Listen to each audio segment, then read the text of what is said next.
Hey, so tonight we're going to talk about something pretty wild. What it would be like if you just woke up one morning in a Victorian home surrounded by all those hidden dangers they had no idea about. I mean, you think your place has issues? Wait till you hear what was lurking in those fancy Victorian houses. Oh, and if you're enjoying these stories, I'd really appreciate a like or subscribe. Super curious where you're all listening from, so drop a comment with your location and what time it is there. Always blows my mind how people are falling asleep to this all over the world. All right, find that cozy spot, take a nice slow breath, and just let your body sink into whatever you're lying on. We're heading back to 1870s England, and trust me, you're going to be real grateful for that mattress by the time we're done. So, congratulations, you just woke up in a Victorian bedroom. Your eyes flutter open to darkness. Not the gentle darkness of your bedroom at home with the little blinking lights from electronics and the soft glow of streetlights filtering through the blinds. No, this is proper darkness, heavy and thick. The mattress beneath you isn't the memory foam you're used to. It's lumpy horsehair stuffed into ticking fabric. The springs, literal metal springs, poke at your back in odd places. You shift a little, trying to get comfortable. That distinctive crinkle and rustle isn't your sheets. It's straw. The Victorians often put straw in their mattresses for extra cushioning. Not exactly memory foam, is it? The air feels different, heavier somehow. There's a smell you can't quite place. Not exactly unpleasant, but unfamiliar. Wood smoke, coal dust, something musty and old. Beeswax candles, linseed oil from furniture polish. Your breath makes little clouds in the frigid morning air. Even the wealthy Victorian homes were freezing in the morning. No central heating here, just fireplaces, and none of them are lit yet. And that's when you hear it. Footsteps, light but purposeful, coming up what sounds like wooden stairs. The soft glow of a candle appears under the door. The door creaks open. A young woman in a plain black dress with a white apron stands there, candle in hand. The housemaid, come to light your fire before you get up. It's how all proper Victorian days begin if you're fortunate enough to be middle or upper class. "Good morning, ma'am," she says with a little curtsy. "It's 6:30. Shall I light your fire?" Before you can answer, she's already moving to the fireplace. You watch, fascinated, as she kneels down and begins laying kindling and coal. Within minutes, a small fire is crackling in the grate. "Cook says breakfast will be at 8, ma'am. Will you be wanting a bath this morning?" A bath. Now that sounds nice, until you remember that Victorian bathing involved servants hauling buckets of hot water up flights of stairs, pouring them into a metal tub that's been placed in front of the fire, and then standing around while you wash. Not exactly the private experience you're used to. "No thank you," you manage to say. "Just some water for washing, please." The maid nods and leaves, returning moments later with a porcelain pitcher and basin. She pours the steaming water into the bowl, places it on the washstand, and then lays out a towel. "Will there be anything else, ma'am?" "No, thank you. That's all." She curtsies again and withdraws, closing the door softly behind her.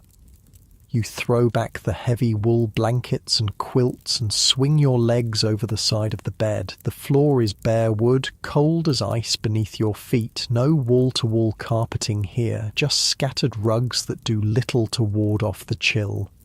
You make your way to the washstand and peer into the mirror above it. The glass is wavy, giving your reflection a slightly distorted look. You splash some water on your face and reach for what you assume is soap, a hard yellow bar that smells strongly of lye. The fire has taken the edge off the cold, but the room is still chilly. You look around for your clothes and spot them laid out on a chair. Petticoats, corset, dress, way more layers than you're used to. Getting dressed is going to be a project, but first, you need to use the bathroom. You look around. No ensuite here. just a chamber pot tucked discreetly under the bed.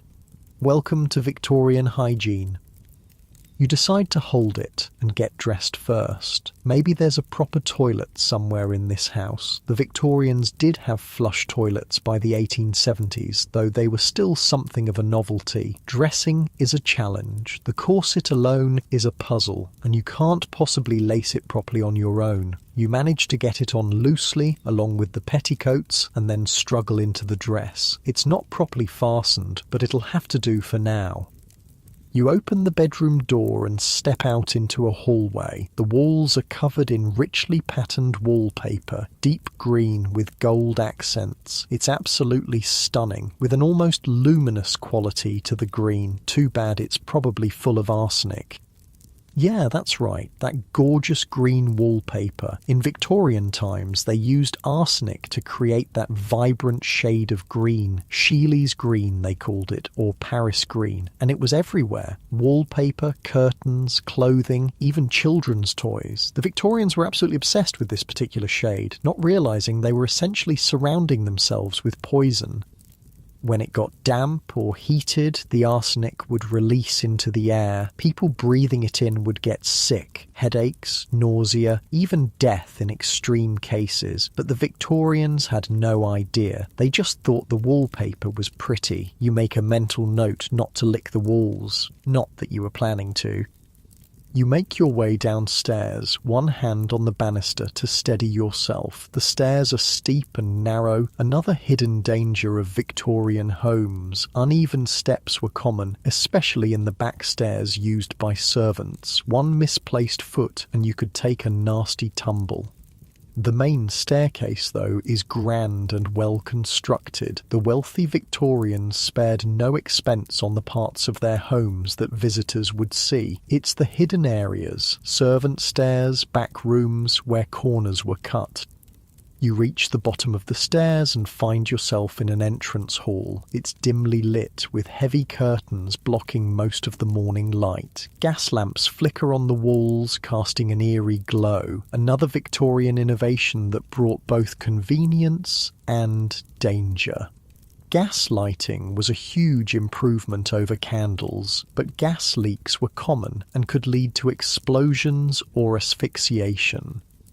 A delicious smell wafts from what you assume is the direction of the kitchen. Bacon, fresh bread, coffee, your stomach growls. Maybe breakfast will help you make sense of this strange situation. You follow the smell down a hallway, past a formal dining room with a massive table that could seat 12, and into a cosy morning room. A smaller table is set for breakfast, with silver dishes keeping food warm over small flames.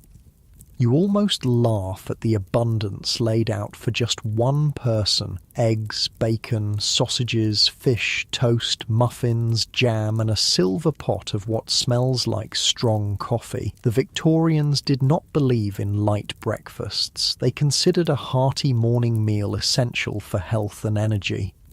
You sit down, and a maid immediately appears to serve you. You notice her hands are red and chapped. Working with lye soap, chemical cleaning products, and hot water all day would do that. Household servants faced all kinds of occupational hazards, chemical burns, back injuries from hauling water and coal, respiratory problems from dust and fumes.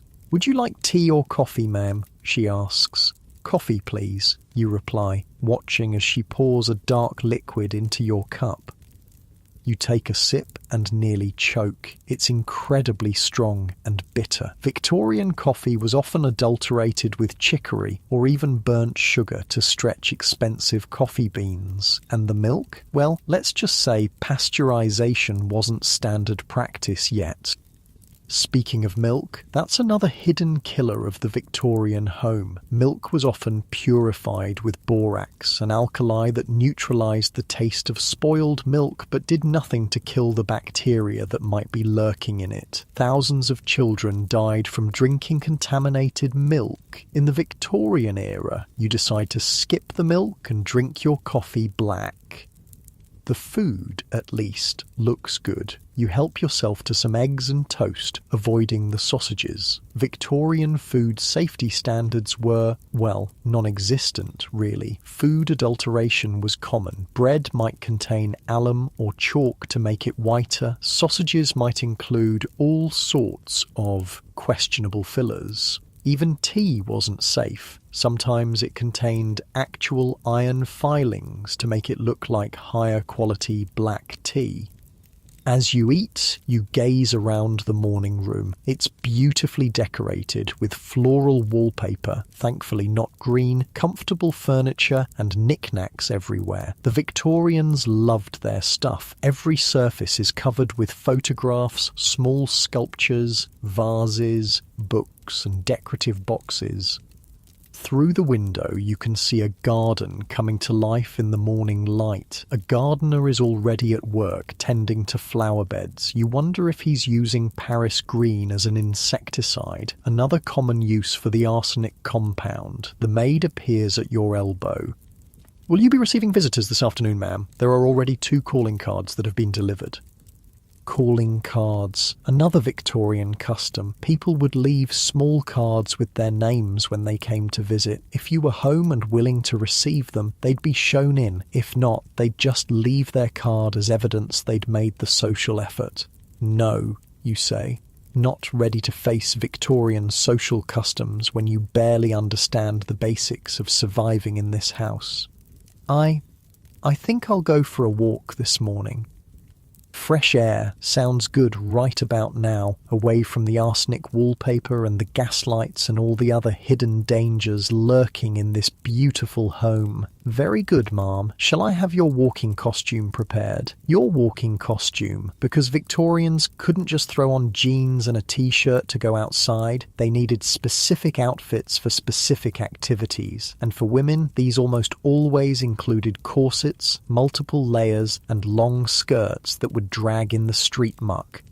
"Yes, please," you sigh. You might as well embrace the full Victorian experience. The maid nods and withdraws to prepare your outfit. You finish your breakfast and rise from the table, feeling slightly better with food in your stomach. You wander back into the hallway, looking for a bathroom before your walk. After checking several doors, you find what appears to be a water closet, a small room with an early flush toilet. It's a simple design, a wooden seat over a ceramic bowl with a pull chain to release water from a tank above. Not exactly modern plumbing, but better than the chamber pot. You use the facilities, marvelling at this piece of Victorian technology. The flush toilet was a major advancement in sanitation, though early models had their issues. Methane from sewers could build up in pipes and occasionally ignite or even explode when exposed to a flame. Thomas Crapper, yes, that was his real name, would later improve the design with a siphon valve to prevent sewer gases from coming back into the house. After washing your hands in a small basin, you return to your bedroom to find the maid waiting with your walking costume. It's a dark blue affair with a fitted jacket, a bustle at the back, and a skirt that brushes the floor. "Shall I help you dress, ma'am?" You nod, realizing there's no way you're getting into this contraption on your own. The maid helps you out of your loosely fastened morning dress and properly tightens your corset. You gasp as she pulls the laces. "Not too tight," you manage to say. She looks surprised but loosens it a bit. Victorian beauty standards valued tiny waists, achieved through tight lacing that could compress internal organs and cause all sorts of health problems. Layer by layer, she helps you into the walking costume. Chemise, corset, petticoats, skirt, jacket. By the time you're fully dressed, you feel like you're wearing half your closet from home. "Your hat and gloves, ma'am," the maid says, presenting a small hat with feathers and a pair of kid leather gloves. No respectable Victorian lady would go outside with bare hands or an uncovered head. You put them on, feeling increasingly like you're in a costume drama. The maid hands you a parasol as well. Not just a fashion accessory, but protection from the sun. pale skin was desirable, a sign that you didn't have to work outdoors like the lower classes.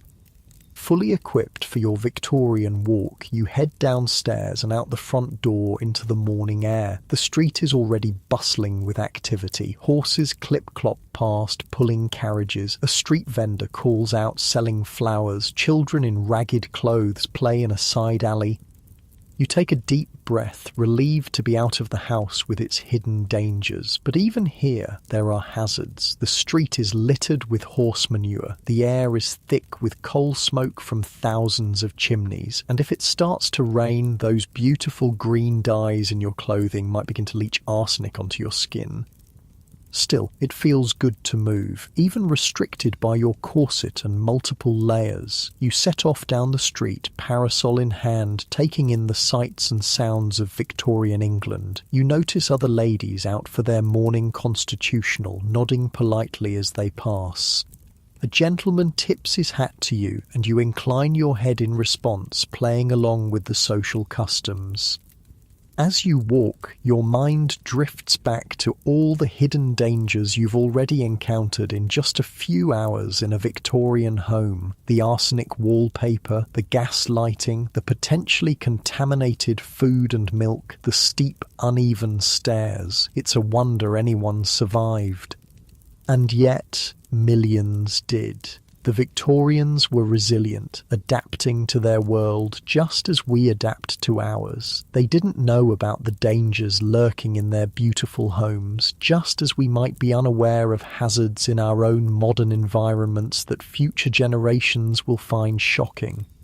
You realise how lucky you are to live in an age of building codes, food safety regulations and consumer protection laws. All those boring bureaucratic rules that we take for granted actually keep us safe from the kinds of dangers that Victorians faced every day.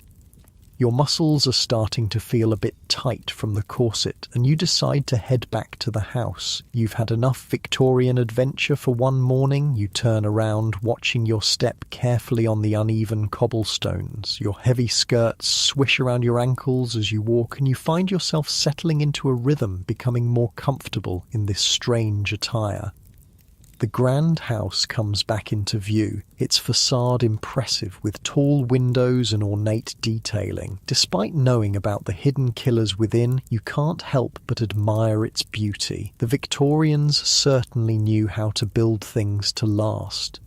As you approach the front steps, you notice something you missed earlier. The boot scraper by the door, an essential tool in an era of muddy, manure-filled streets. You carefully clean your boots before entering, one small concession to Victorian propriety. The house feels warmer now that the day has progressed. Fires burn in several rooms, taking the chill from the air. You make your way to what appears to be a drawing room and sink into a plush armchair, grateful to be off your feet. A soft sigh escapes as you settle deeper into the chair. Your muscles gradually relax, the stiffness from the corset becoming less noticeable as you find a comfortable position. The room is quiet, except for the gentle ticking of a clock on the mantelpiece and the occasional crackle from the fireplace. Your breathing naturally slows, finding a peaceful rhythm while you gaze around the elegantly appointed room with its heavy drapes and ornate furniture. The warmth of the drawing room makes your eyelids heavy, but a soft knock at the door interrupts your moment of peace. The maid enters with a silver tray.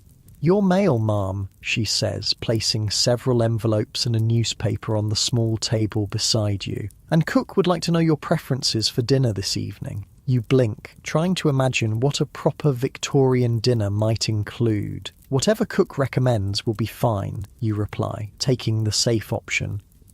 The maid nods and withdraws, leaving you with your correspondence. You pick up the newspaper first, the Times, dated May 1878. So that's when you are. The headlines talk about tensions with Russia, debates in Parliament and various society events. Nothing about time travellers appearing in Victorian homes, thankfully.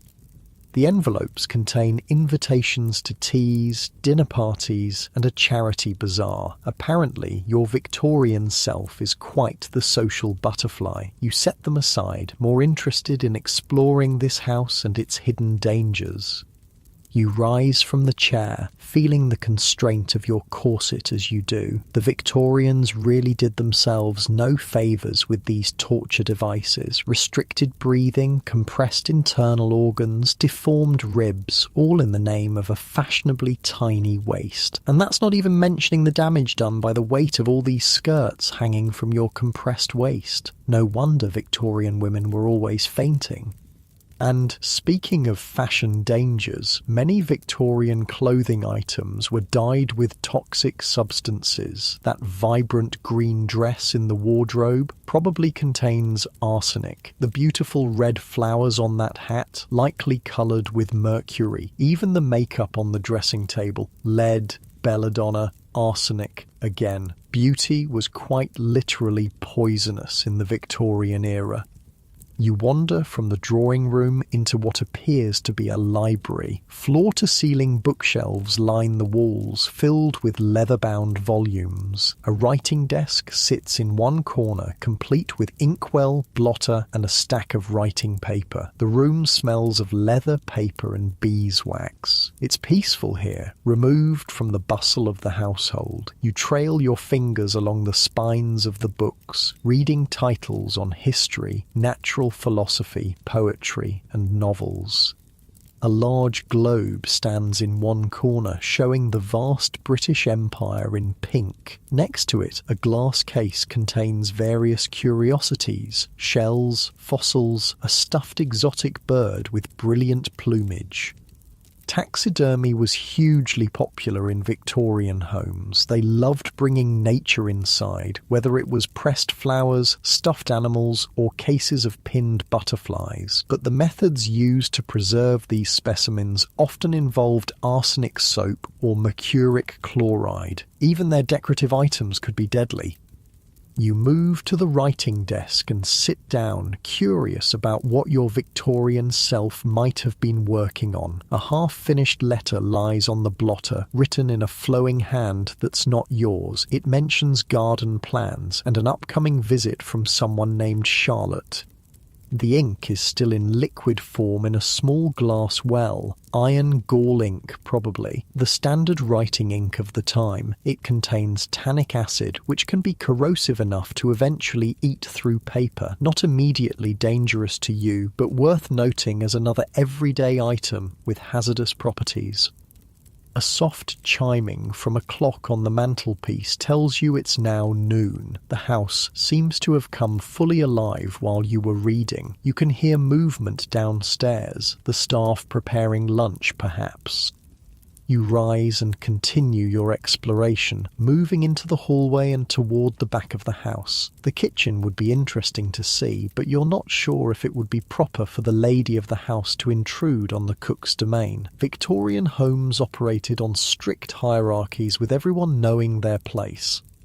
Instead, you find yourself in a small room that appears to be a kind of office or business room. A desk contains household account books, receipts, and various documents. This is where the practical business of running a Victorian household would take place. You flip through one of the account books, fascinated by the meticulous records. Every penny spent is accounted for. Wages for servants, food purchases, coal deliveries, dress fabrics, charitable donations. Running a Victorian household was essentially like managing a small business. The coal deliveries catch your eye. Victorian homes went through enormous amounts of coal to heat all those fireplaces. The resulting coal dust and smoke were major health hazards, contributing to respiratory diseases and the infamous London fog, actually smog created by coal smoke combining with natural fog. You close the book and notice a cabinet in the corner. Opening it reveals bottles of medicine and household remedies. You pick one up cautiously. Mrs. Winslow's soothing syrup. The label reads, "For children teething." You nearly drop the bottle when you remember what this actually contains: morphine. Victorian medicines were often laced with opiates, cocaine, or alcohol. This soothing syrup was essentially liquid morphine given to babies to stop them crying. It certainly stopped the crying by drugging infants into unconsciousness. Some never woke up. You carefully replace the bottle and check a few others. Laudanum, a tincture of opium, arsenic pills advertised as a complexion improver, something called female pills that promises to cure obstructions and irregularities peculiar to the female form. The Victorian medicine cabinet was a veritable poison cabinet by modern standards, and these were legitimate, commercially sold products, not some back-alley concoctions. It's a wonder anyone survived their treatments. A soft knock at the door interrupts your snooping. It's the maid again. "Luncheon is served in the morning room, ma'am," she says. You thank her and make your way back to the cosy room where you had breakfast. A light meal has been laid out. Cold meats, bread, cheese, and fruit. Simple by Victorian standards, which is fine by you. You eat cautiously, still wary of food safety. The bread seems fresh at least, and the fruit has been carefully washed and peeled. You decide to risk the cheese but avoid the meat. Better safe than sorry. After lunch, you're not sure what to do with yourself. What did Victorian ladies do with their afternoons? You remember reading that social calls were often made between 3 and 5 p.m. Perhaps you're expected somewhere, but no, the maid would have reminded you if you had engagements. You decide to explore upstairs, curious about the rest of the house. The staircase creaks slightly under your weight as you ascend. Victorian construction was generally solid, but not perfect. At least this main staircase is well built, unlike the narrow, steep servant stairs that cause countless accidents. The upper floor contains several more bedrooms, a nursery, empty. Does your Victorian self have no children? And what appears to be a sewing room. You peek into each, noting the decor and potential hazards. The nursery is particularly interesting. It's cheerful, with alphabet blocks and wooden toys scattered about, but you notice a painted rocking horse in the corner, its bright red and green paint likely containing lead. Lead paint was standard for children's toys, furniture, and room decorations. Children would chew on their toys or crib rails, ingesting the sweet-tasting lead and suffering neurological damage as a result. Next to the rocking horse sits a beautiful doll with a porcelain head and fabric body. Its rosy cheeks are probably painted with lead or mercury-based pigments. Even the fabric might be dyed with toxic chemicals. You leave the nursery feeling a new appreciation for modern toy safety regulations. The sewing room contains a table with a hand-cranked Singer sewing machine, a relatively new innovation for home use in this period. Beside it are baskets of fabric, spools of thread, and various sewing notions. You run your hand over a piece of emerald green fabric, then jerk it away, remembering the arsenic dyes. Better not to touch anything too colourful. A dressmaker's dummy stands in the corner, its waist impossibly small. You measure it with your hands and guess it's about 18 inches around. Your Victorian self must be dedicated to tight lacing. The window in this room provides a good view of the back garden. It's a formal affair with geometric beds, gravel paths, and a small fountain. A gardener is at work spraying something on the rose bushes, probably a pesticide, and in this era that likely means more arsenic.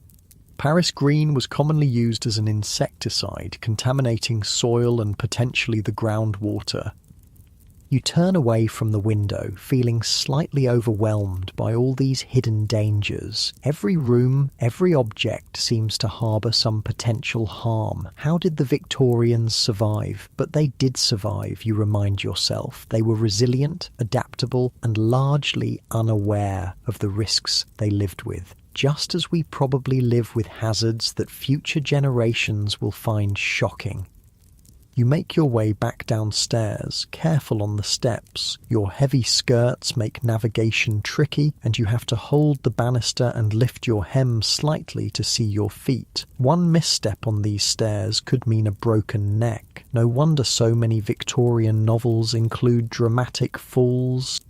Back in the drawing room, you notice it's grown darker outside. The short winter day is already fading to dusk. A maid enters silently and begins lighting the gas lamps, turning small keys to release the gas, then using a long match to light each one. You watch nervously, aware of how easily gas could leak from these fixtures. Carbon monoxide poisoning was a silent killer in Victorian homes, causing headaches, confusion, and eventually death. People would go to bed feeling slightly unwell and never wake up, killed by odourless gas seeping from faulty fixtures while they slept. The room grows brighter as each lamp is lit, casting a warm glow that makes the rich colours of the furnishings more vibrant. It's beautiful, you have to admit, despite the dangers. "Will you be changing for dinner, ma'am?" the maid asks. You'd forgotten about that Victorian custom. Changing into formal clothes for the evening meal, even if dining alone at home. The prospect of getting out of this walking costume and into something else, only to change again for bed later, seems exhausting. "Yes, I suppose so," you sigh. You follow the maid upstairs to your bedroom, where she helps you out of your walking costume and into an evening dress, midnight blue silk with black lace trim. It's gorgeous, but just as restrictive as your day clothes. The dress has a modest bustle at the back, supporting the elaborate draping of the skirt. Bustles were a strange Victorian fashion invention, essentially a framework worn under the skirt to create a pronounced posterior silhouette. They made sitting awkward at best, and at worst could collapse embarrassingly, or even catch fire if a lady backed too close to a fireplace. Properly attired for dinner, you make your way back downstairs. The dining room is now set for one, with crystal, silver, and fine china laid out with mathematical precision. Multiple forks, spoons, and knives flank each side of the plate. Victorian dining etiquette was complex, with specific utensils for every conceivable food item. A footman stands ready to serve you, his expression carefully neutral. You sit down and he places a napkin in your lap before serving the first course, a clear soup in a delicate china bowl. You eat carefully, conscious of being watched and judged on your table manners. Each course is small but exquisitely prepared. Soup, fish, meat, game, vegetables, pudding, cheese, fruit. It's excessive for one person, and you can only manage a few bites of each offering. The footman serves you a small glass of sweet wine with dessert. You sip it cautiously, aware that Victorian wine might contain all sorts of additives, lead to sweeten it, or other stranger ingredients to improve colour or clarity. By the time the meal concludes, you're exhausted from maintaining proper posture and navigating the complex meal service. Victorian formality is wearing, even when dining alone. "Will you take coffee in the drawing room, ma'am?" the footman asks. "Yes, thank you," you reply, rising from the table. Back in the drawing room, you sink into an armchair near the fire. The day has grown cold as night falls, and the warmth is welcome. You notice a decanter of brandy on a side table and briefly consider a nightcap, but decide against it. Victorian spirits were often adulterated with all sorts of harmful substances to increase profits. A maid brings coffee on a silver tray, setting it on a table within your reach before withdrawing silently. The coffee is strong and bitter, but the warmth is comforting. You gaze into the fire, contemplating everything you've learned about the hidden dangers of Victorian life. It's been less than a day and you've already identified dozens of potential hazards, from arsenic wallpaper to lead paint, from gas lighting to toxic medicines, from dangerous staircases to contaminated food. And yet, there's a certain charm to this world as well. The attention to detail in craftsmanship, the formality that lends significance to daily activities, the clear boundaries and expectations. It's alien to your modern sensibilities, but you can see why people of this era found comfort in their ordered existence. The clock chimes 8. Still early by your standards, but in Victorian times, especially during winter, people often retired early to conserve expensive candles and lamp oil. You finish your coffee and stand, stretching discreetly within the confines of your corset. Your back aches from the unfamiliar posture constraints, and you long to be free of all these layers. The house has grown quiet. You can hear the servants moving about downstairs, finishing their evening duties. Soon they'll bank the fires for the night and retire to their own quarters, typically located on the top floor or in the basement. You make your way upstairs to your bedroom, holding your skirts carefully to avoid tripping. The gas lamps in the hallway have been turned down to a soft glow, just enough to see by. Your bedroom feels welcoming now, the fire still burning cheerfully in the grate. The maid has turned down the bed, laying out a nightgown on the coverlet. You reach behind you, trying to unfasten your dress, but the buttons are impossible to reach. You'll need help undressing, just as you needed help dressing. Victorian women of means were not expected to be able to dress themselves, another aspect of their dependency. You ring the bell, pull beside the bed, and within moments the maid appears. She helps you out of your evening dress, unlaces your corset, blessed relief, and assists you into the nightgown, a long white cotton garment with lace trim and tiny pearl buttons up the front. "Will there be anything else, Mum?" she asks. "No, thank you," you reply. "Good night." She curtsies and withdraws, taking your discarded clothing with her to be brushed and aired for tomorrow. Alone at last, you exhale deeply, feeling your ribs expand fully for the first time all day. The nightgown is surprisingly comfortable, the cotton soft against your skin. After the stiff formality of your day clothes, you climb into the high bed, sinking into the slightly lumpy mattress. The sheets are clean but coarser than you're used to. The pillows are filled with feathers that poke through the fabric occasionally. The fire has burned low, casting a gentle, flickering light across the room. No electric light switch by the bed here. Once the fire dies, you'll be in darkness until morning. You settle deeper into the bed, pulling the heavy quilts up around you. Despite all the hidden dangers you've discovered, you feel strangely at peace. Your body relaxes into the unfamiliar mattress, finding comfort in its firm support. The soft crackling of the dying fire creates a soothing rhythm that matches your slowing breath. Your muscles gradually release the tension from a day of navigating Victorian life, sinking heavier into the bedding as warmth envelops you. You yawn, stretching slightly under the weight of the quilts, feeling your eyes growing heavier as you watch the shadows dance across the ceiling. A loud bang from somewhere downstairs jolts you awake. Your heart races as you try to orient yourself. The fire has died down to embers, casting just enough light to remind you where you are, still trapped in this Victorian house with all its hidden dangers. You strain your ears, listening for any other sounds. Was it just a settling house, an intruder, or something more sinister? A gas explosion, perhaps? After a few minutes of silence, you begin to relax. Old houses make noises. Nothing to worry about. You settle back against the pillows, but sleep seems far away now. Your mind wanders to all the other dangers you haven't yet encountered in this Victorian home. What other hidden killers might be lurking in the beautiful surroundings? You think about the bathroom. or rather the lack of a proper one. Indoor plumbing was a luxury in Victorian times, and even wealthy homes often had rudimentary systems. The water closet you used earlier was a relatively advanced model for its time, but the sewage system it connected to was likely primitive by modern standards.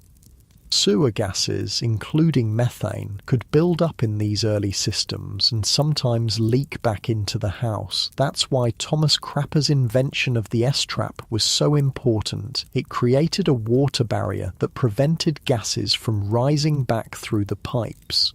But not all Victorian toilets had this feature yet. And what about the water itself? Victorian water supplies were often contaminated with bacteria from sewage. London's Great Stink of 1858 was a vivid demonstration of how bad things had gotten. The Thames had become an open sewer, and the stench was so unbearable that Parliament had to be suspended. Major cholera outbreaks were common until public health reforms improved water quality. Even in wealthy homes, water might be stored in lead-lined tanks, slowly poisoning the household.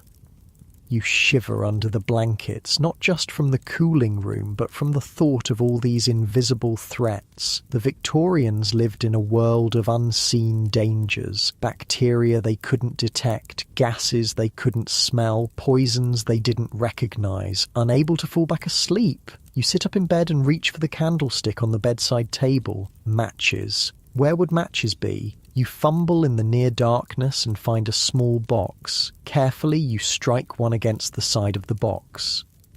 The match flares to life with a bright flare and a strong smell of sulphur. You quickly light the candle before the match burns your fingers. Early matches were dangerous things. Before the safety match was invented in 1855, people used lucifer matches that could ignite with the slightest friction. They contained white phosphorus, which caused a horrific occupational disease called phossy jaw in the factory workers who made them.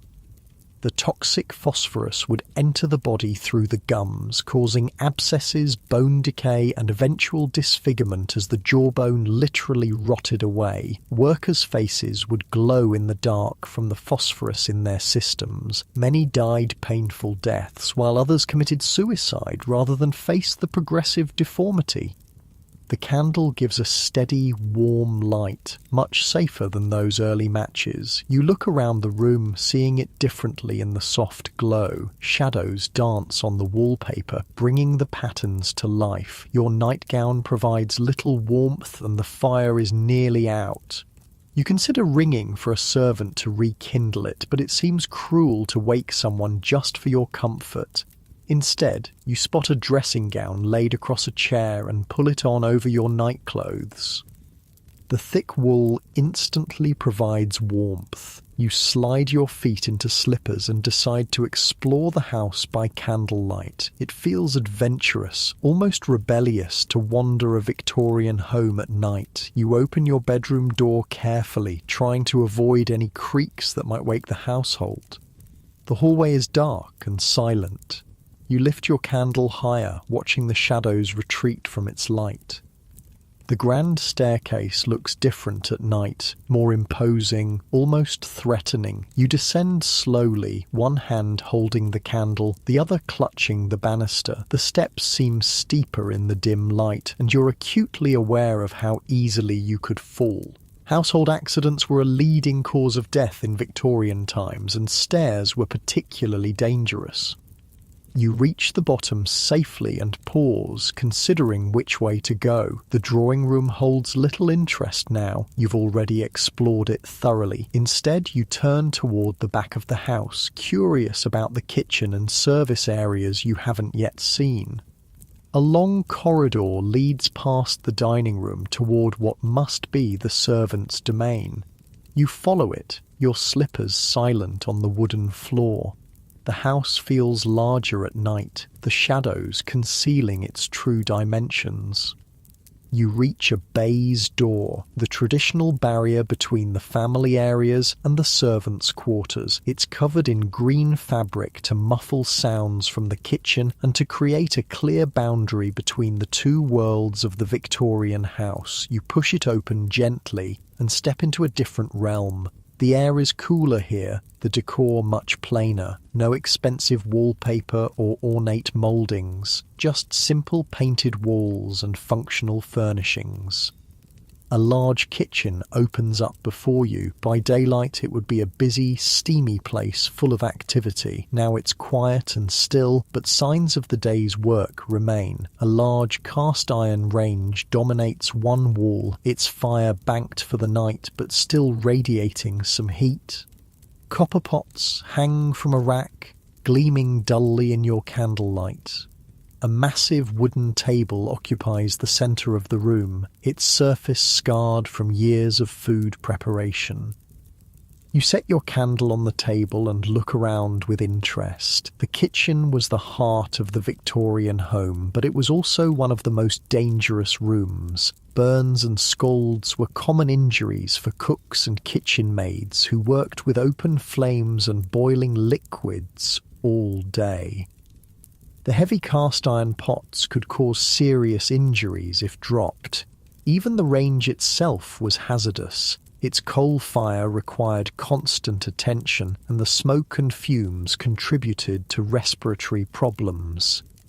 A movement in the corner catches your eye and you freeze. A small dark shape scurries across the floor, a mouse heading for cover. Victorian kitchens, with their stores of food and warmth, were havens for rodents despite the best efforts of servants and cats.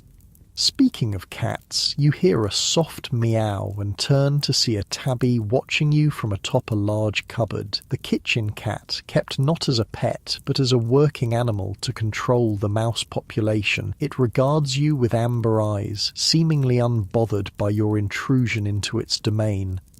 Next to the kitchen is a scullery, a separate room for the messy work of washing dishes and scouring pots. A large stone sink stands under a window, with a hand pump for drawing water. No hot and cold taps here. Water would be heated on the range and carried to the sink in kettles and buckets. The work was back-breaking, especially for the scullery maid, typically the youngest, lowest-ranking servant who spent hours each day scrubbing and cleaning in cold, damp conditions. Her hands would be red and chapped from lye soap and constant immersion in water. Chilblains were common in winter, painful inflammation of the small blood vessels caused by repeated exposure to cold, followed by warming.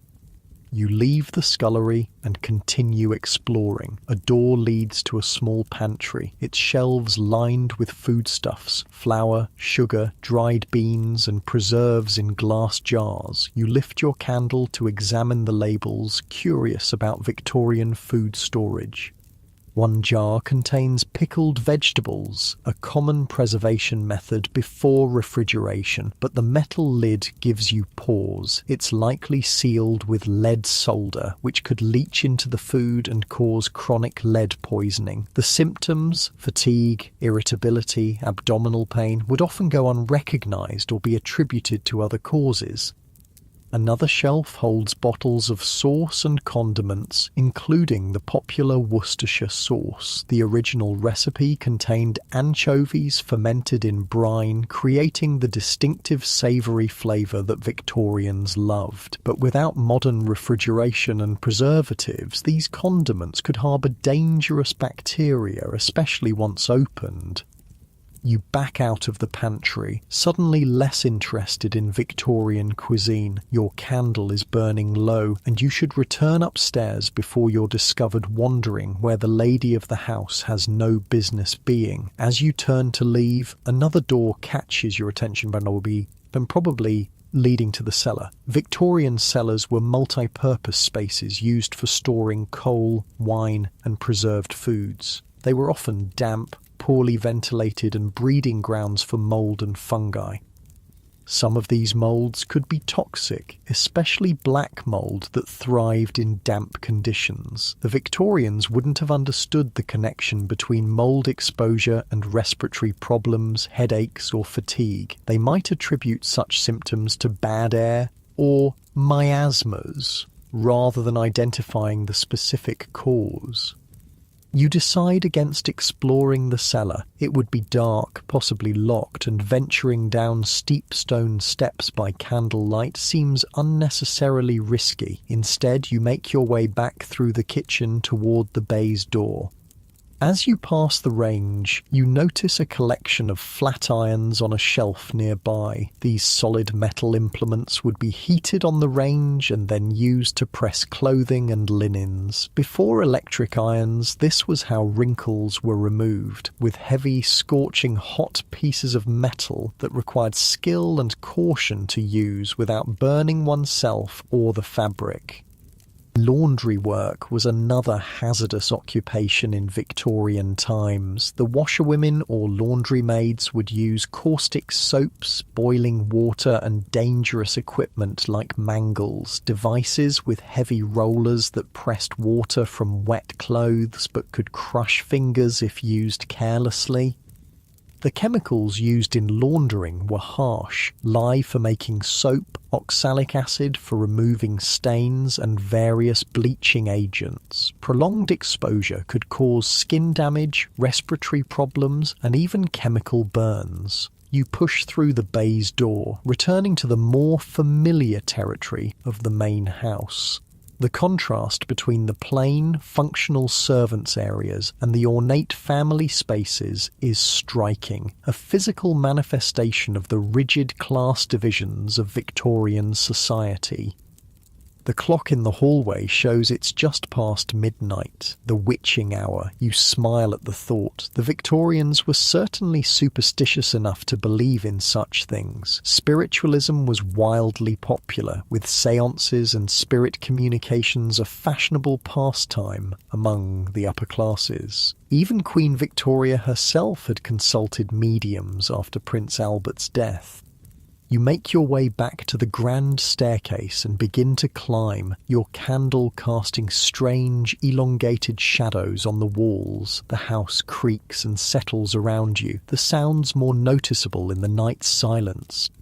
Halfway up, you pause to catch your breath. The dressing gown is warm but heavy, and the Victorian diet and lifestyle weren't exactly conducive to cardiovascular fitness. Tight corsets, restricted breathing, rich foods taxed the digestive system, and ladies were discouraged from anything resembling vigorous exercise. Victorian medicine had little understanding of how lifestyle affected health. Doctors might prescribe rest cures, tonics, or strange devices like electric belts that supposedly stimulated the internal organs with mild electrical currents. Needless to say, these treatments did little to address the underlying causes of poor health. You continue up the stairs, moving carefully in the flickering light. The grand staircase was designed to impress visitors, not to be navigated by candlelight. The ornate banister helps steady you as you climb. At the top, you turn toward your bedroom, ready to return to the questionable comfort of the Victorian bed. But a sound stops you, a soft whimpering from another room. Curious, you follow the noise down the hallway. It leads you to the nursery you explored earlier. The door is ajar, and you push it open slowly, lifting your candle to see inside. A small figure sits up in a child's bed, tears glistening on round cheeks. A little girl of perhaps 5 or 6 years, with long, dark hair in a simple nightgown. She looks up as you enter, eyes widening at the sight of you. "Mama?" she says hesitantly. So, your Victorian self has a child, after all. You hadn't seen her during the day. Perhaps she was visiting relatives or at lessons with a governess. "I had a bad dream," she says, her voice small in the dark room. You move to her bedside, setting the candle on a table. "It's all right," you say softly, sitting on the edge of the bed. "It was just a dream." She looks at you with complete trust, accepting your presence and comfort without question. You smooth her hair back from her forehead, noting how warm she feels. Slightly too warm, perhaps? Fever was always a concern in Victorian times, when common childhood illnesses could quickly turn deadly. "Would you like me to stay until you fall asleep again?" you ask. She nods, lying back against her pillows. You tuck the blankets around her, noting that despite the apparent wealth of the household, the child's bed is fairly simple, an iron bedstead with a thin mattress. Victorian child-rearing philosophy emphasized simplicity and discipline, even for the wealthy. No soft, cozy beds or excessive toys that might spoil the child. You sit quietly, watching as her eyelids grow heavy. The candle flickers, casting gentle shadows across the room. The rocking horse stands sentinel in the corner, its painted eyes seeming to watch you in the dim light. The child's breathing deepens as she drifts back to sleep. You remain a few minutes longer, studying her face. She looks peaceful now, untroubled by bad dreams or thoughts of the many dangers surrounding her in this beautiful, treacherous Victorian home. How many hazards does this child face each day without knowing it? The lead paint on her toys, the potentially contaminated milk she drinks, the medicines laced with opiates that might be given to her for the slightest complaint, the diseases that Victorian medicine has no real treatment for, diphtheria, scarlet fever, measles, whooping cough. Child mortality was heartbreakingly high in Victorian times. Even in wealthy families like this one, children died from diseases and accidents that would be preventable today. Parents lived with the constant fear of losing their little ones, which perhaps explains some of the emotional distance that seems strange to modern sensibilities. The child stirs slightly in her sleep, her small hand finding yours in the darkness. You hold it gently, feeling a surge of protectiveness toward this unknown child who believes you're her mother. Her hand is soft and warm in yours, her pulse beating steadily beneath paper-thin skin. You sit there for a long time, just holding her hand and listening to her breathe. The candle burns lower, its light growing dimmer. Your own eyelids feel heavy, your body settling into a comfortable stillness as you watch over the sleeping child. Your breathing naturally slows to match hers, deep and rhythmic in the quiet room. The tension in your shoulders melts away as you find a more comfortable position on the edge of the bed, still holding that tiny hand in yours. A gentle hand on your shoulder wakes you. You open your eyes, momentarily confused. You're still sitting on the edge of the child's bed, but your candle has burned out. A different light source illuminates the room, a lamp held by a woman in a simple dark dress. "Ma'am," she whispers, "you fell asleep in the nursery?" It takes you a moment to place her, the night nurse, responsible for the children during the night hours. In wealthy Victorian households, childcare was often delegated to a hierarchy of servants, nannies, nursery maids, and night nurses. Miss Charlotte had a bad dream, you explain softly, carefully extracting your hand from the sleeping child's grasp. The nurse nods, setting her lamp down. "She often does, ma'am. I'll stay with her now." You rise stiffly from the bed, your back aching from the awkward position. The nurse watches you with a carefully neutral expression, but you can sense her curiosity. It was unusual for a Victorian mother of your apparent social standing to personally comfort a child at night. That was what servants were for. You make your way back to your own bedroom, navigating the dark hallway by memory and the faint glow of moonlight through occasional windows. Your candle is long gone, and you have no matches to light another. The house is utterly silent now, the only sound your soft footsteps on the carpet runner.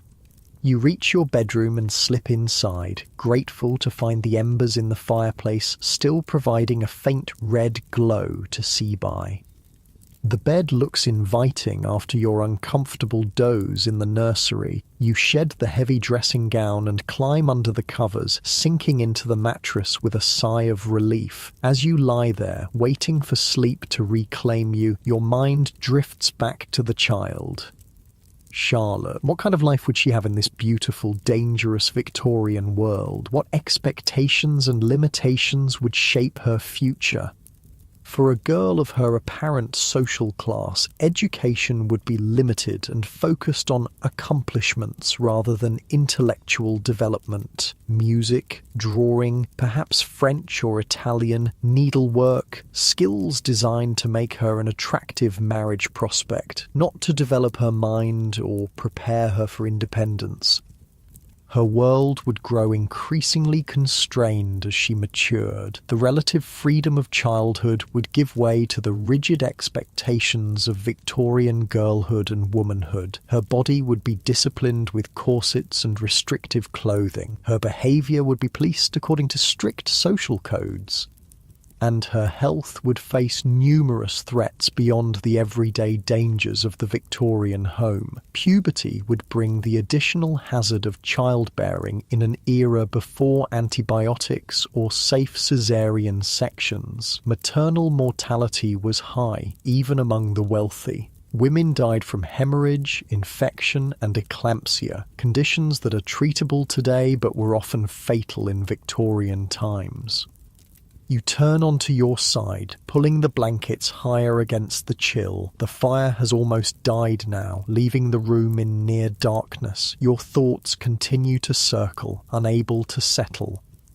Even if Charlotte survived to adulthood and the potential dangers of childbirth, she would face other health risks unique to Victorian women. The fashionable tight lacing of corsets could cause internal organ damage and breathing difficulties. The heavy skirts dragging on polluted streets would bring filth into the home. The restrictive clothing would discourage exercise and contribute to poor overall health. And then there were the psychological constraints. Victorian women of the middle and upper classes were confined to a separate sphere, the domestic realm. They were considered morally superior but intellectually inferior to men, too delicate for education or professional ambitions, yet somehow strong enough for the demands of running a household and bearing numerous children.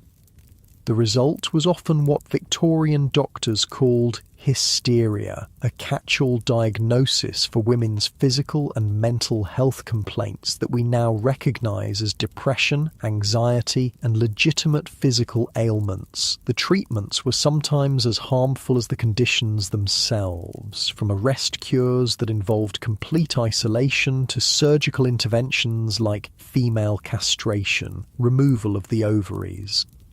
You shiver, not entirely from the cold. The past was indeed a foreign country, with different values, different knowledge, and different dangers. For all the aesthetic appeal of Victorian design and the romanticised vision of Victorian family life, the reality was far harsher than most modern people realise. Your thoughts are interrupted by a strange smell, something acrid and chemical. You sit up, suddenly alert. Fire was a constant danger in Victorian homes, with their open flames, gas lighting, and lack of fire safety standards. You sniff again, trying to identify the odour. It's not quite smoke, but something equally concerning. Could it be gas? A leaking gas pipe would fill a room with odourless, deadly carbon monoxide, but the gas itself often had additives that gave it a distinctive smell. You climb out of bed, heart racing, and follow your nose. The smell seems to be coming from the hallway. You open your door cautiously and peer out. A faint light comes from the end of the corridor. Someone is awake in another room. You wrap your dressing gown around you again and move toward the light, still trying to identify the troubling smell. It leads you to a small room you hadn't noticed before, a private bathroom, more advanced than you would have expected for this period. Inside, a man stands at a sink, mixing something in a glass vessel. He's middle-aged with a beard and dressing gown, concentrating intently on his task. He looks up, startled at your appearance. "My dear, you should be asleep," he says. "Your Victorian husband, you presume." He seems unalarmed by the chemical smell that brought you here. "What are you doing?" you ask, eyeing the array of bottles and powders on the countertop. "Just mixing my sleeping draught," he explains. "The doctor says it's perfectly safe, but the smell is rather unpleasant, I know." You step closer, examining the ingredients with growing concern. You recognize laudanum, a tincture of opium, and what appears to be chloral hydrate, an early sedative. Both were commonly prescribed by Victorian doctors for insomnia, anxiety, and a host of other complaints, real or imagined. Both were also potentially addictive and dangerous, especially in combination. Chloral hydrate was nicknamed knockout drops and was one of the first date rape drugs. Mixed with alcohol, it formed a concoction known as a Mickey fin that could render someone unconscious.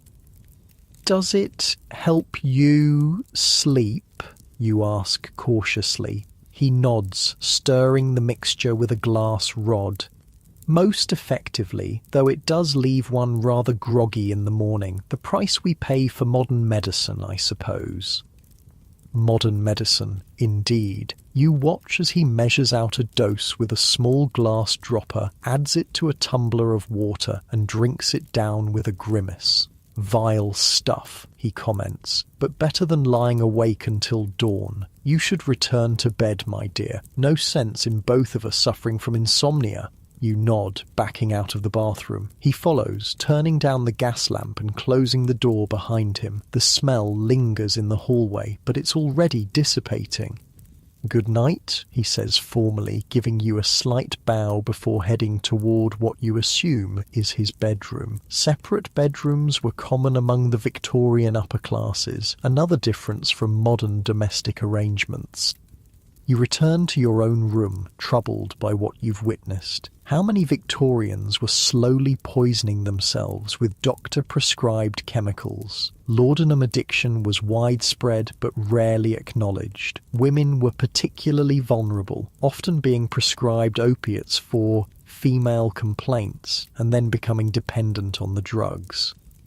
Back in bed, you pull the covers up to your chin, feeling the chill more acutely now. The fire has died completely, leaving the room in darkness. You can hear the wind outside, rattling a loose window frame somewhere. Winter nights were long and cold in Victorian England. Even wealthy homes struggled to maintain comfortable temperatures with only fireplaces for heat. The poor suffered far worse, sometimes burning furniture or even parts of their houses when coal ran out.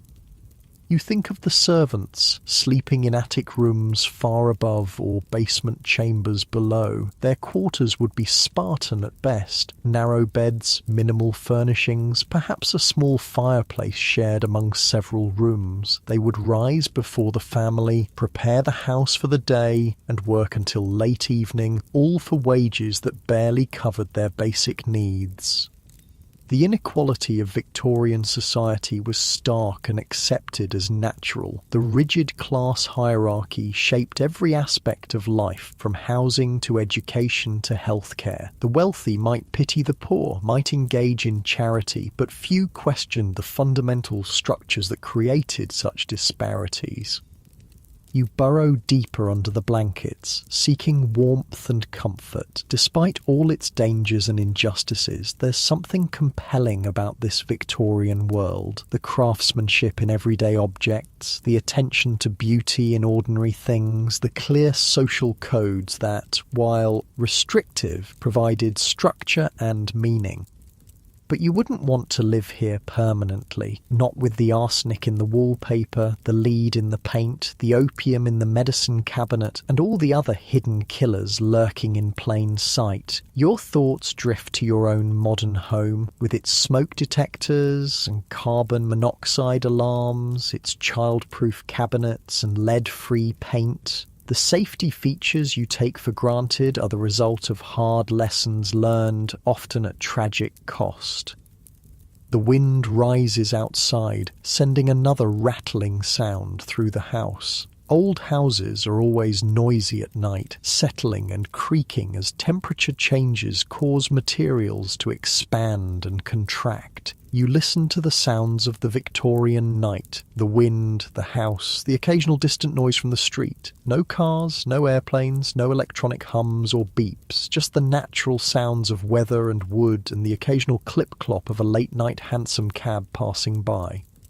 There's a certain peace in that simplicity. For all its dangers, the Victorian world moved at a slower pace, without the constant connectivity and information overload of modern life. You feel yourself growing drowsy again, your mind slowing as sleep approaches. The unfamiliar sounds and smells of the Victorian house have become almost comforting in their strangeness.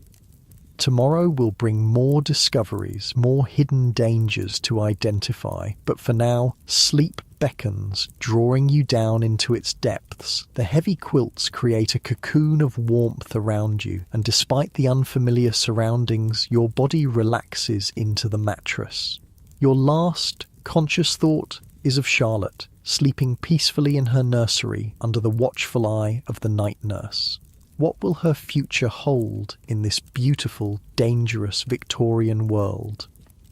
Then sleep claims you, carrying you away from these questions into dreams of gas lamps and horse-drawn carriages, of corsets and calling cards, of a world both familiar and utterly foreign. The night deepens around the sleeping house. Gas lamps burn low in the streets outside, casting pools of yellowish light on the cobblestones. A police constable makes his rounds, checking door locks and keeping watch for troublemakers or signs of fire, the twin fears of Victorian urban dwellers.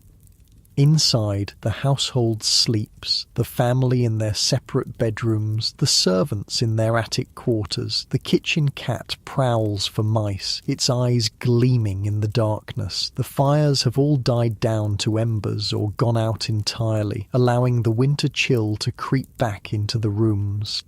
By morning, the servants will be up before dawn, rekindling fires, heating water, preparing for another day in this elegant, dangerous Victorian home. The rhythms of the household will resume. Breakfast, morning calls, luncheon, afternoon visits, dinner. The routines that structure Victorian life will unfold again, predictable and proper. But for now, all is still and silent. The hidden killers sleep too, waiting patiently in the wallpaper, the medicine cabinet, the gas fixtures, and 100 other places throughout the house. Dangers the Victorians never suspected, living alongside them day after day. You sleep deeply, untroubled by these thoughts now. Your breathing is slow and regular, your body heavy with exhaustion from navigating this unfamiliar world. Your muscles gradually relax into the mattress, releasing the tension of a day spent in strange surroundings. The weight of the quilts provides a comforting pressure that makes you sink deeper into the bed. A gentle sigh escapes your lips as you shift slightly, finding that perfect position where your body can fully surrender to rest. Morning arrives with a gentle knock at your door. You open your eyes to find the room already bright. The maid has come in and drawn back the heavy curtains, letting in the winter sunlight. She's also rekindled the fire, which now crackles cheerfully in the grate. "Good morning, ma'am," she says, with a curtsy. "It's 7:30. Shall I bring your morning tea?" You nod, still groggy from the deep sleep of the Victorian night. "Yes, thank you."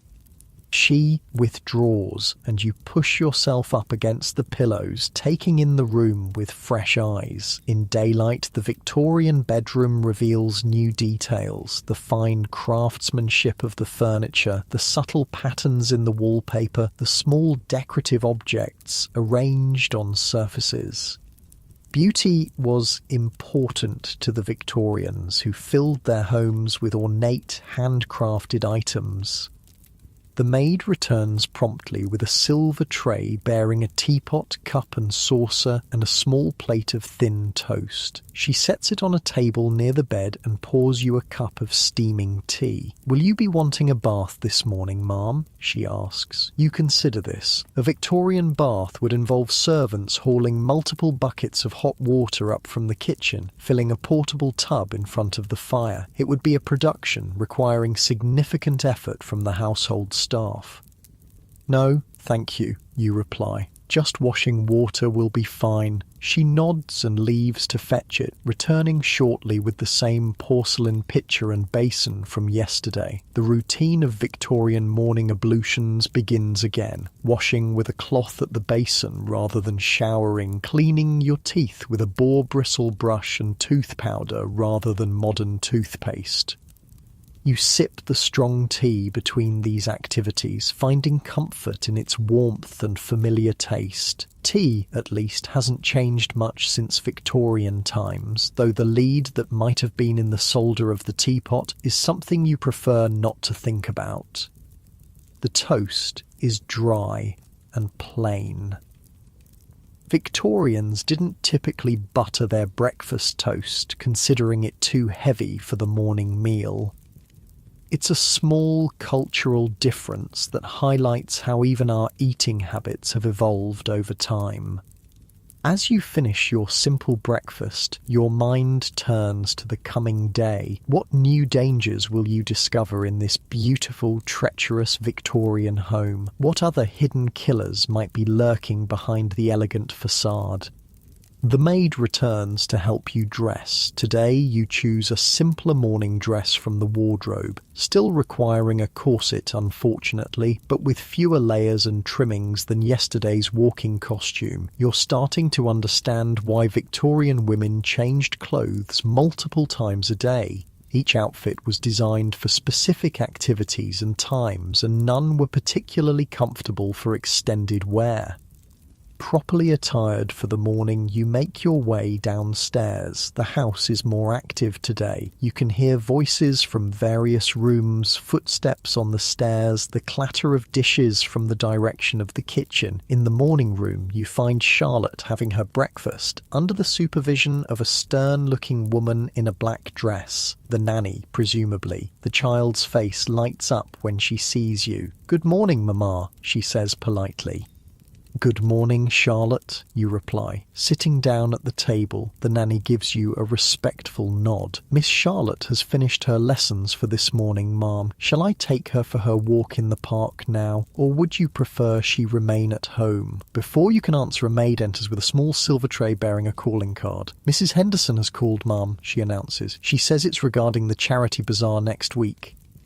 The constant interruptions and formalities of Victorian life are beginning to make sense to you now. Each interaction follows prescribed rules. Each activity has its proper time and place. The rigid structure might seem stifling to modern sensibilities, but it provided a framework that made the complexities of Victorian social life navigable. "Please tell Mrs. Henderson I'll be with her shortly," you tell the maid. Then, to the nanny, "Yes, take Charlotte for her walk. The fresh air will do her good." Fresh air was one thing the Victorians got right. Despite not understanding germ theory until late in the period, they intuitively valued ventilation and outdoor activity, particularly for children. Regular walks, regardless of weather, were considered essential for health. The nanny helps Charlotte put on her coat, hat, and gloves. The child looks like a miniature adult in her formal outdoor attire, constrained by layers of clothing and strict behavioral expectations. "Be good for Nanny," you tell her, giving her a quick kiss on the cheek. A moment of maternal affection that seems to surprise both the child and the nanny. Perhaps your Victorian self is not usually so demonstrative. After they leave, you prepare to meet Mrs. Henderson. Social calls were a crucial part of Victorian middle and upper class life, especially for women. They allowed for the exchange of information, the maintenance of social connections, and the organisation of charitable activities, one of the few areas where women could exercise public influence.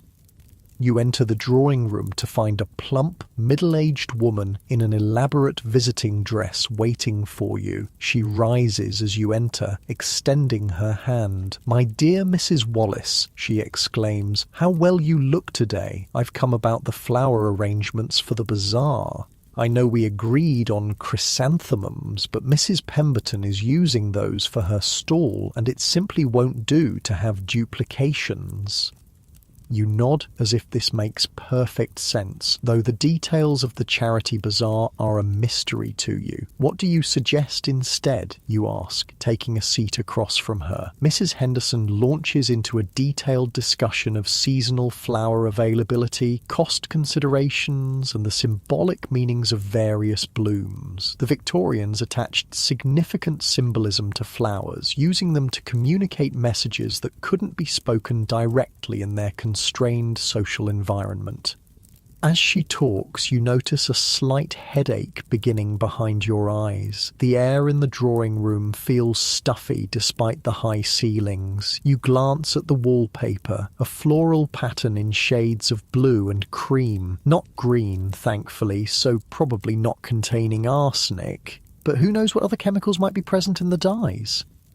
And the gas lamps, though not lit during daylight, could be leaking small amounts of gas into the room. Carbon monoxide poisoning often began with headaches and fatigue before progressing to more serious symptoms. You rise and move to a window, opening it slightly under the pretext of checking the weather. Perhaps roses would be suitable, you suggest, breathing in the fresher air from outside. They're always popular. Mrs. Henderson nods enthusiastically. White roses would be lovely. They symbolise purity and innocence, most appropriate for a charitable cause, and we could add some ivy for fidelity and friendship. The Victorians' love of symbolic meanings extended beyond flowers to all aspects of their decorative arts. Colours, patterns, motifs all carried messages that were understood by those fluent in the visual language of the time. Even mourning jewellery containing locks of hair from the deceased communicated specific sentiments depending on how the hair was arranged. Your conversation with Mrs. Henderson continues for the better part of an hour, covering not just the charity bazaar but local gossip, mutual acquaintances, and various social events. Throughout, you maintain the polite, somewhat reserved demeanour expected of a Victorian lady while gathering valuable information about your supposed life here. When she finally takes her leave, you feel mentally exhausted from the effort of navigating unfamiliar social waters. The formal visiting rituals, the coded language, the careful maintenance of propriety all require constant attention and self-monitoring. You return to the window, opening it wider to dispel the lingering stuffiness. Outside, the winter day is bright but cold. People pass by on the street, ladies in fashionable walking costumes, gentlemen in top hats, servants on errands, children with hoops and sticks. Horse-drawn carriages and carts create a steady background noise of wheels and hoofbeats on cobblestones. The Victorian city was a sensory assault, noisy, smelly, visually chaotic. Without modern zoning laws, residential areas often intermingled with commercial and even industrial zones. A fine house like this one might stand next to a shop or workshop, sharing walls with businesses that produced noise, odours and pollutants. And the streets themselves were hazardous. Horse manure created a persistent public health problem, breeding flies and contaminating food and water. Crossing roads meant navigating through traffic with no signals or crosswalks. Even the air was dangerous, filled with coal smoke and industrial emissions that created the infamous London fog, a toxic miasma that could cause respiratory problems and even death during particularly bad episodes. You close the window, having had enough fresh air for the moment, and decide to explore more of the house. There must be areas you haven't seen yet, perhaps a library or study where you might learn more about your Victorian life. You find what you're looking for down a short corridor, a handsome room lined with bookshelves and dominated by a large desk. This must be your husband's study, the masculine equivalent of your feminine drawing room. Victorian homes often had this gender division of space, with certain rooms considered primarily male or female domains. the study feels different from the rest of the house. Darker, heavier, more austere. The furniture is solid oak rather than the lighter, more decorative pieces in the family areas. The walls are panelled in wood rather than covered in wallpaper. Even the colour scheme is different. Deep greens and browns rather than the pastels and florals of the women's spaces. You browse the bookshelves, noting titles on law, history, natural philosophy, and classical literature. Your Victorian husband appears to be well-educated and intellectual. No fiction or poetry here. Those lighter forms of literature would be considered more appropriate for the female members of the household. On the desk, papers are neatly arranged beside an inkwell and blotter. You scan them discreetly, learning that Mr. Wallace, your husband, is a barrister with chambers in the Inns of Court. Legal documents, letters from colleagues, and notes for cases provide glimpses into his professional life. A photograph in a silver frame catches your eye, a formal portrait of a family group. You recognise yourself in Victorian dress, seated beside the bearded man you encountered last night. Behind you stand two young men in their late teens or early 20s, and Charlotte sits on a small chair at your feet, your Victorian family captured in the stiff, solemn style of early photography. Photography was still relatively new in the Victorian era, and sitting for a portrait was a serious undertaking. The long exposure times required subjects to remain perfectly still, explaining the sombre expressions commonly seen in Victorian photographs. It wasn't that they never smiled, it was simply too difficult to hold a smile for the required time. You replace the photograph carefully and continue exploring the study. A globe stands in one corner, the British Empire marked in pink across vast swathes of the world map. A display case contains geological specimens, crystals, fossils, unusual rocks. The Victorians had a passion for collecting and categorising the natural world, part of their broader interest in scientific classification and understanding.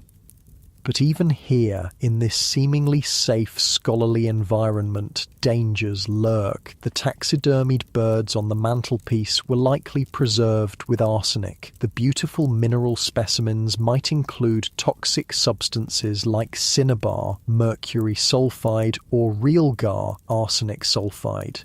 Even the books could be hazardous. Some Victorian bookbindings used arsenic to create vibrant green covers, and the paper itself might contain toxic substances.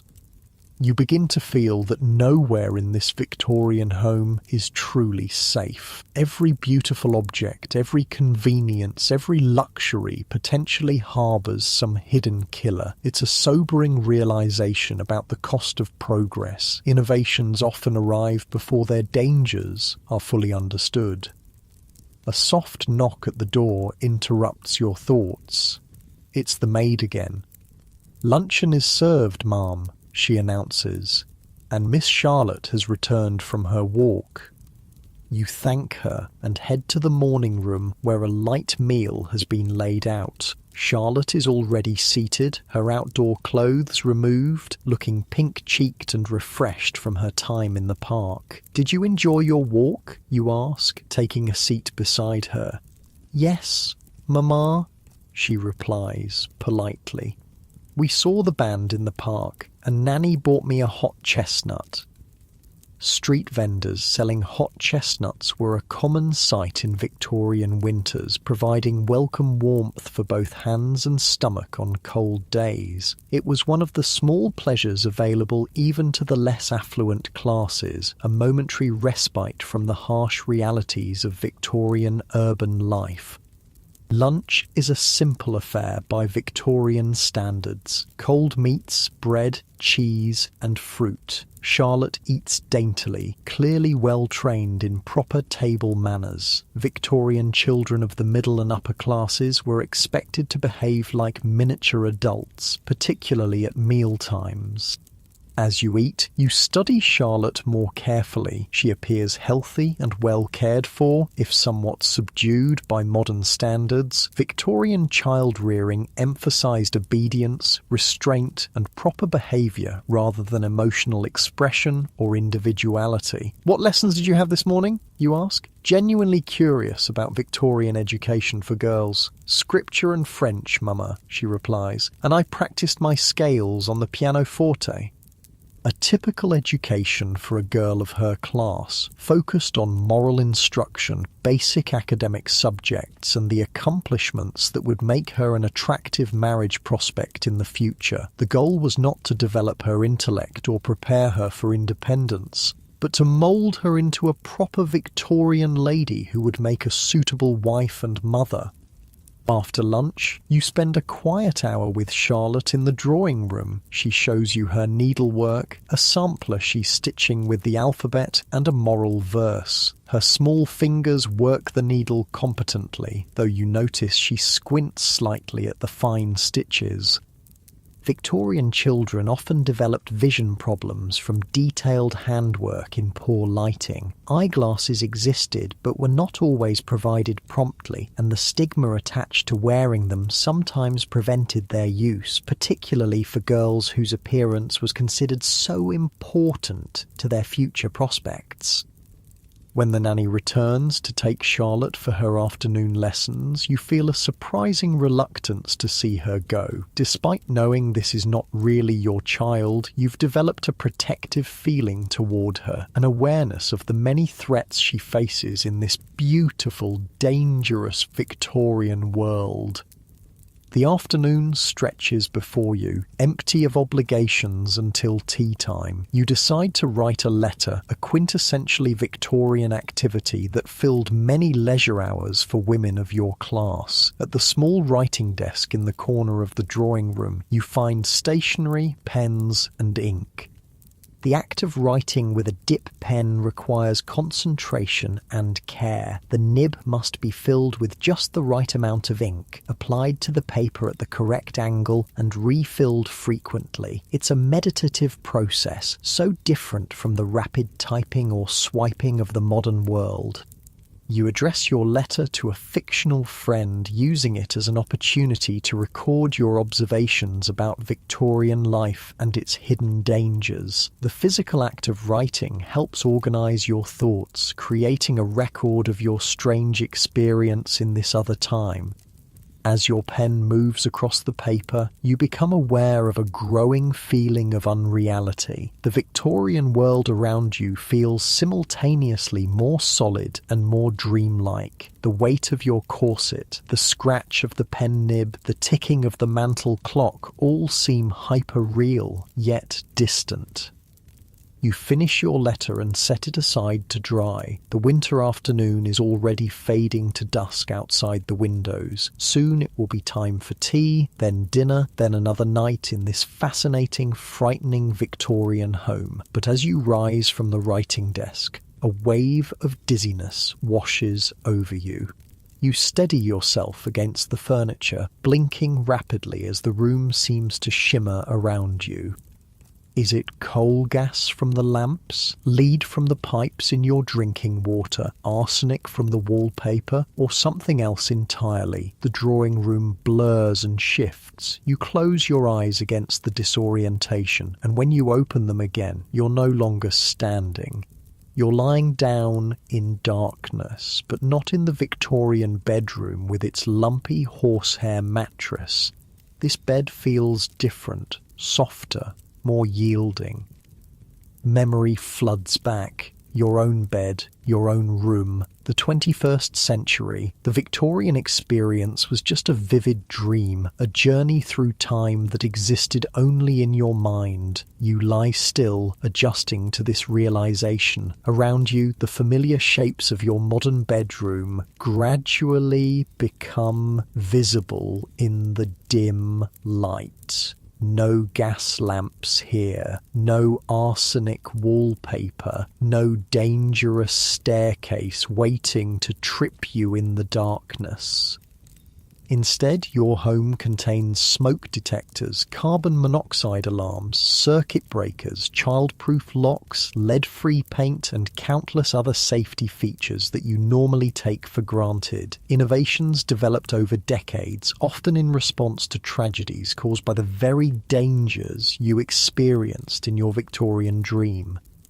You reach out and touch your bedside lamp, clicking it on. Electric light, clean, safe, and available at the touch of a button. No servants required to light it. No risk of fire or gas leaks. No toxic chemicals involved in its operation. The contrast between your modern safety and Victorian peril is striking. We've come so far in protecting ourselves from the hidden killers that once lurked in every home.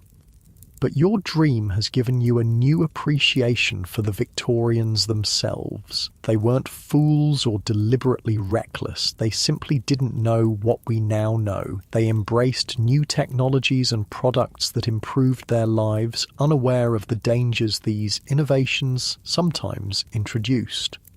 And they were remarkably resilient, adapting to a world full of hazards we would find intolerable today. Their daily lives required a level of vigilance, physical labour, and acceptance of risk that modern people rarely encounter.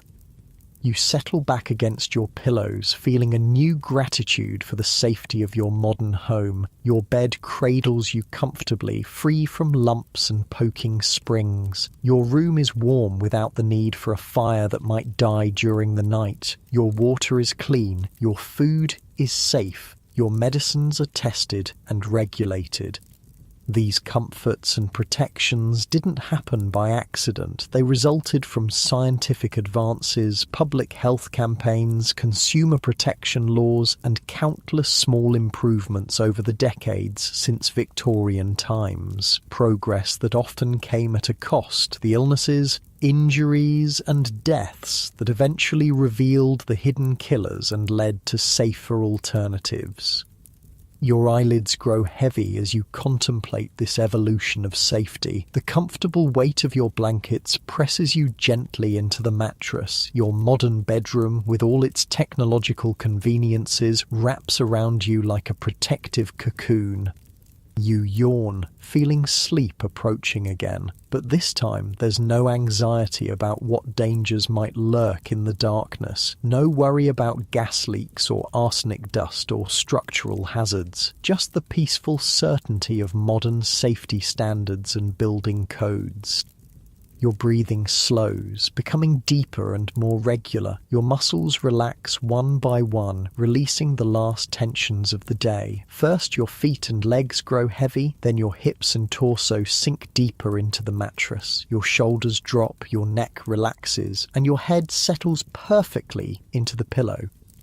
The quiet hum of your home's heating system creates a soothing white noise in the background, so different from the irregular creaks and ticks of a Victorian house at night. Your breathing falls into rhythm with this gentle sound, slow and steady. Your mind drifts, no longer filled with thoughts of hidden killers and Victorian dangers. Instead, peaceful images float through your consciousness. Charlotte's smile, the warmth of the drawing room fire, the beauty of the ornate Victorian furnishings without their dangerous components. Your eyelids flutter and then remain closed, too heavy to lift. Sleep beckons, drawing you down into its depths. But unlike in your Victorian dream, there's no anxiety here, no need to remain vigilant against unseen threats. You can surrender completely to rest, protected by the invisible shield of modern safety standards. As you drift deeper towards sleep, you carry with you a new appreciation for both the beautiful craftsmanship of the Victorian era and the safety innovations that followed it, the best of both worlds, the aesthetic richness of the past and the health protections of the present. Your breathing becomes even slower and deeper. Your body feels wonderfully heavy, sinking into the mattress as if becoming one with it. All remaining tension melts away, leaving only peaceful relaxation.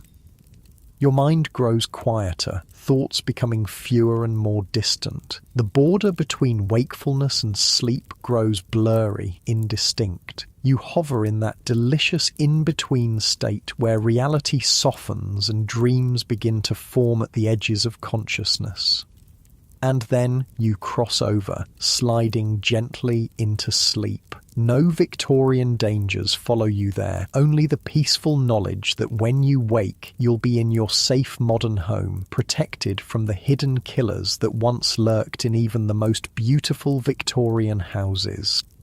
Sleep deepens, carrying you further from consciousness. Your breath is slow and steady, your body completely at rest. Dreams might come, perhaps of Charlotte in a world without arsenic wallpaper and lead paint, or of Victorian beauty without its deadly components. But they will be just dreams, not the semi-real immersion of your earlier experience. And in the morning, you'll wake refreshed with a new perspective on both historical dangers and modern safety, the knowledge of how far we've come and how much we owe to those who identified the hidden killers and worked to eliminate them from our homes. But for now, you sleep deeply, peacefully, safely, drifting in the perfect darkness of true rest, cocooned in the invisible protections of modern life. Your breathing slows to its sleeping rhythm, your mind quiets completely, and sleep, true sleep, claims you entirely.